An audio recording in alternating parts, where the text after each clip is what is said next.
इम्पायरको नेपाली क्रिकेटरहरूले के खाइदिया छ? स्कटल्यान्ड टुरमा गएको नेपाललाई चाहिँ चारै म्याचमा चाहिँ इम्पायरको चाहिँ गलत डिसिजन थियो साथीहरू। तपाईहरु यसमा सहमत हुनुहुन्छ? पक्कै पनि सहमत हुनुहुन्छ, किनकि हामी नेपाली क्रिकेट फ्यानहरु हो। नेपालको म्याच एक एक बल चाहिँ नियालेर हेर्छौं हामीहरु। नेपाली क्रिकेट प्लेयरहरुको चाहिँ हार्ड वर्क आगो जलाइदिया थिए मैदानमा चाहिँ, त्यसैले नेपालले जित हासिल गरेको हो। नेपालले त्यो स्कटल्यान्ड विरुद्धको 2 रन पनि नहार्नु पर्ने त्यो म्याच थियो। इतिहास रच्यो त्यो दिन पनि। त्यो दिन पनि इम्पायरको गलत डिसिजनले चाहिँ नेपालले हार्न पुग्यो। अस्ति मंगलबारको खेल हेर्नुहोस्, 5 हैन 10 रन चाहिँ पेनाल्टी दियो। पेनाल्टी दिएर के हाम्रो नेपालले म्याच हार्यो? हारेन नि। नेपाली क्रिकेटरहरू यति मजबुत भइसकेका छन्, आगो जलाइदिन्छन् मैदानमा। अब को रोक्छ यसलाई? 10 रन पेनाल्टी, व्हाइट र नोबल जोडेर चाहिँ 17 रन, 17 10 27 रन, 27 रन त त्यसै गयो। के खाइदिया छौं हामी र हाम्रा क्रिकेट प्लेयरहरूले इम्पायरको? बासिर अहमदले त्यो ब्याटिङ गरेको बीचमा हिँडेकोले चाहिँ 10 रन पेनाल्टी। वार्निङ दिन्छन् हो, वार्निङ 1-2 चोटि वार्निङ दिन्छन्। गल्ती हुन्छ प्लेयरबाट, तर वार्निङ भन्ने सिस्टम पनि त छ, आईसीसीले रुल बनाएको। त्यसमा किन ध्यान दिँदैन आईसीसी र इम्पायर? के नेपाललाई तलै खसाल्न खोजिरहेछ नि उनीहरूले। त्यस म्याचमा चाहिँ नेपाली क्रिकेटले बलरहरूले चाहिँ मैदानमा आगो जलाइदियो, उम्दा प्रदर्शन गरिदिएर पो नेपालले चाहिँ 16 रनले यो जित हासिल गर्यो। नत्र भने त पेनाल्टी व्हाइट नोबल, एलबीडब्ल्यू त आउटै दिन छोडेको छ। एलबीडब्ल्यू सिधा गएर चाहिँ 20 डन्डीमा लागिरहेछ। हामी यहाँ लाइभ म्याच हेर्ने मान्छेलाई थाहा भइहाल्यो, तर इम्पायरलाई थाहा हुँदैन। आखिर कहिलेसम्म यस्तो गर्ने इम्पायरजी? नेपाली क्रिकेट प्लेयरहरूमा चाहिँ क्षमता छ क्रिकेट खेल्ने, किनकि शुद्ध नेपाली हुन्। नेपाल उनीहरूको पुर्खा थिए र नेपालमै हुर्केका हुन्। अरू देश ओमान, युए, नेदरल्यान्ड जस्तो यो टिम होइन, बाहिरको प्लेयर आएर खेलेको टिम। यो शुद्ध नेपालीको टिम हो, किनकि शुद्ध नेपालीको टिम भएर नेपाली क्रिकेटका फ्यान लाखौँमा छन् फ्यान। यो बुझ्नुपर्छ तपाईहरु इम्पायरहरूले। अस्ति स्कटल्यान्ड विरुद्धको म्याचमा इतिहास रच्न सक्थ्यो नेपाल, किनकि त्यति ठुलो रन चेस ओडिआईमा अहिलेसम्म नेपाली क्रिकेटले गरेकै थिएन। कहाँ के गरिगन्यो, 2 रनले हराइदियो। त्यही पनि इम्पायरको दोष धेरै थियो त्यसमा।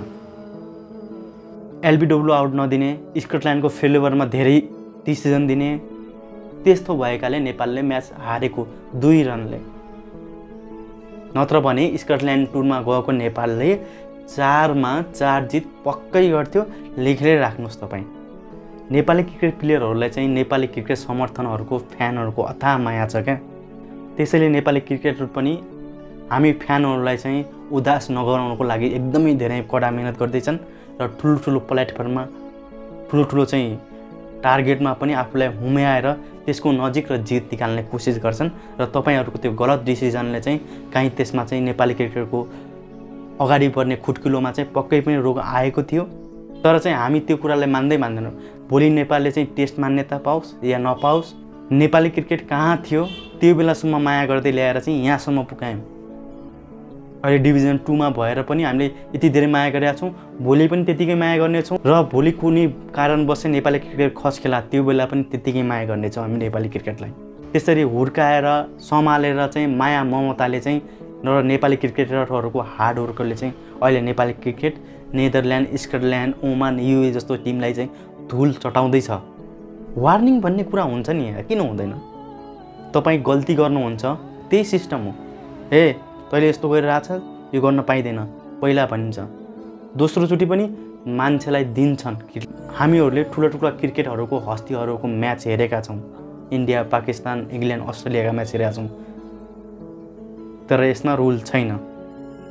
वार्निङ दिन्छ, पछि ब्याट्सम्यान बलरले सम्झिन्छन् र पछि गएर चाहिँ त्यसलाई सुधार्छन् र पेनाल्टी रन जाँदै जान्न। अचम्म छ साथीहरू है। भयो नेपालले जे भए पनि 4 म्याचमा 3 म्याच चाहिँ जित हासिल गर्यो है। एकदमै एसोसिएट कन्ट्रीहरूको राजा हुन् यी दुई भनेका, नेदरल्यान्ड र स्कटल्यान्ड भनेका। यिनीहरूलाई धुल चढाइसकेको छ। अब नेपाली क्रिकेटको अगाडि कोही रोक्दैन। अब चाहिँ आउँदै गरेका T20 ट्राई सिरिजको म्याच हेर्ने छौँ साथीहरू है। नेपालले चाहिँ T20मा आफूलाई अब्बल गराउनुपर्छ, किनकि ओडिआई भन्दा चाहिँ T20मा एकदमै गएको छ नेपाल। किनकि नेपाल T20मा चाहिँ एकदमै कमजोर छ है, किनकि नेपालले चाहिँ युए, ओमान, हङकङ जस्तो टिमहरूसँग पनि नेपालले धेरै म्याच हारेको छ। किनकि यो ठाउँमा चाहिँ महिनै पछि चाहिँ T20 सिरिजहरू भएका भए हुन्छन्, किनकि यसमा चाहिँ होम कन्डिसनहरू, होम ग्राउन्डहरू राम्रो छ है। त्यहाँ भित्र नै यिनीहरूको लिग चलिरहेको हुन्छ, यिनीहरू वर्षभरि नै T20 म्याच खेल्छन्।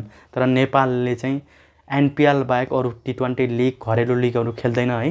त्यही भएर चाहिँ अलि कमजोर छ नेपाल। अब पक्कै पनि नेपालले चाहिँ सायद अक्टोबर नोभेम्बरमा चाहिँ T20 वर्ल्ड कप क्वालिफायरका म्याचहरू खेल्नेछ है, जसमा चाहिँ सबै टिमहरू समावेश भइसकेका छन् है। नेपाल, ओमान र पपुवा न्युगिनी चाहिँ 2024को T20 वर्ल्ड कपमा चाहिँ समावेश भएका थिए। त्यसैले ऊ चाहिँ सरासर एसिया रिजनल फाइनलमा पुगिसकेको छ भने बाँकी 6 टिम पनि पुगिसकेका छन्। सब टिमहरूको चाहिँ समावेश भइसकेको छ साथीहरू है। अब बाँकी छ कि यसको फिक्स डेट है। त्यसपछि भेन्यू पनि ओमानमा हुन सक्ने धेरै सम्भावना छ। यसको लागि म अलगै भिडियो बनाएर ल्याउनेछु तपाईसँग चाहिँ। तपाईहरुको माया ममता चाहिन्छ। प्लिज यदि भिडियो अन्तिमसम्म हेर्नु भएको छ भने भिडियोलाई सब्स्क्राइब गरेर जानु होला।